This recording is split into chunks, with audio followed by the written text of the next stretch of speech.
The IRGC's long arm has reached into Italy. Two men are being investigated for death threats against dissidents and terrorism conspiracy in Milan, Italy.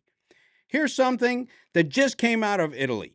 And I want you to understand why this case matters not just for Europeans, but for every Iranian dissident living in a Western country right now, including right here in the United States. On May 29th, 2026, Milan prosecutors opened an investigation into two Iranian nationals living in Italy, named on the search warrant as Farshid Jalilian and Ruhollah Adib Ansari, and ordered searches of their homes. They're suspected of aggravated threats and association for the purpose of terrorism and subversion of democracy.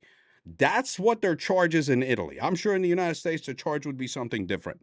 The case was triggered by complaints from multiple Iranian citizens living in Italy who said that they were being targeted for opposing the Tehran government.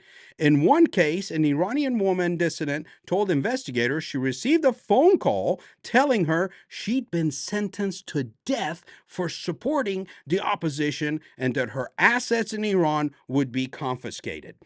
One of the suspects ran an Instagram account from which death threats were issued against anyone supporting the return to power of Prince Reza Pahlavi, the exiled son of Iran's former Shah. Both suspects were known to attend the Islamic Center in Milan, owned by the Iranian consulate.